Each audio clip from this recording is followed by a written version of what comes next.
right, I promised you that we would look at how to do these stamps one more time, just as a standalone video. So this is one of the stamps that came with the mint condition ephemera pack.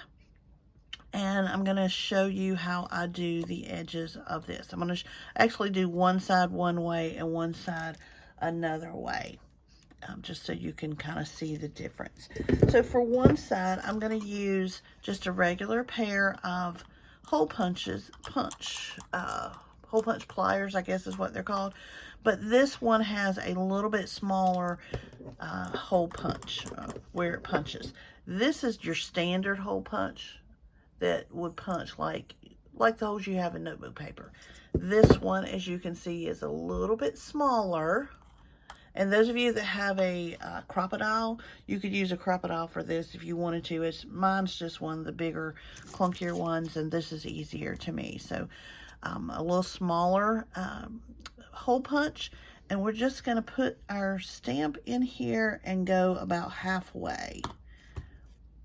And we're not going to stress if we get it, if it's not perfectly lined up.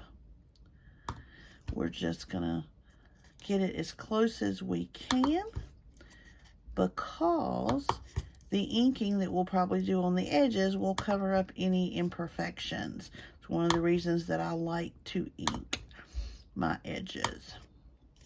See, and on the corners, we just have to do a little tiny snip off on that corner.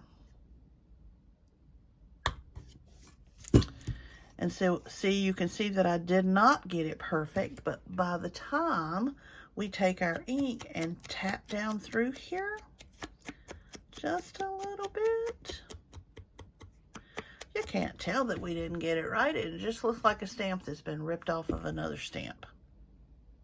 So that's one way to do it.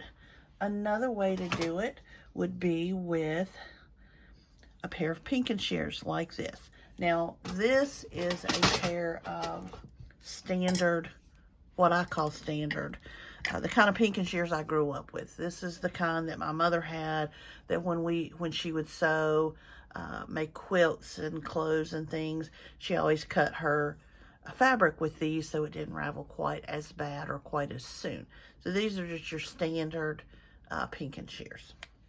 These are rounded, and you can see, I'm going to cut a sample piece of paper if I can find one. All right, we're going to pull a piece of this paper off real quick.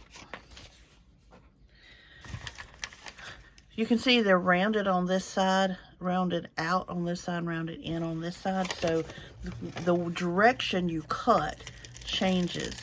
So here on this side, we've got a scalloped edge. On this side, we've got an indentation that kind of looks like the edge of a stamp, right? Isn't that neat?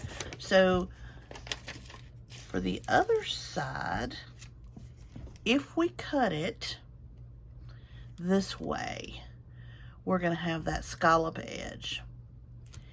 If we cut it this way, we're going to have that other type of edge. So I'm going to do kind of both so you can see the difference.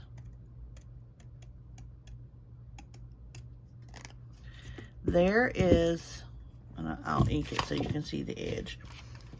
You might can see it there. There is kind of the traditional, more traditional look to it. That's the scallops going in. If we do it the other way, we're going to have the scallops coming out. If you can kind of see the difference. I want to see if I can hold this paper up so you can kind of see it against the paper. If you can kind of see the difference. Either one works. This works, this works, this works. Absolutely whatever you have at your disposal, whatever is easiest for you, whatever look you're going for. I have been in a hurry plenty of times and taken this and just cut down the sides traditionally and inked it, and nobody would look at that and think, oh, that's not a stamp. Because it looks like it, depending on what you've got going on with it. So you do whatever is easiest for you. I don't mind the process of using this hole punch. About said nail punch.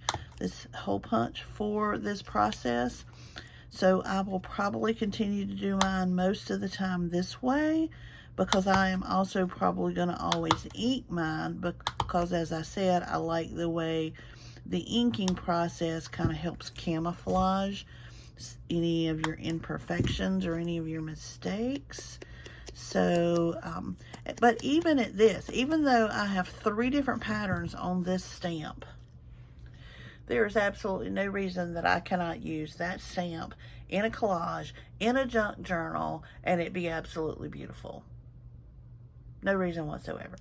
So there you go. There's a couple of different options for cutting out the stamps that are in the ephemera kit. We're going to look at some of the other pieces in other videos, but hope this has been helpful. Hope you've enjoyed it. We'll see you next time.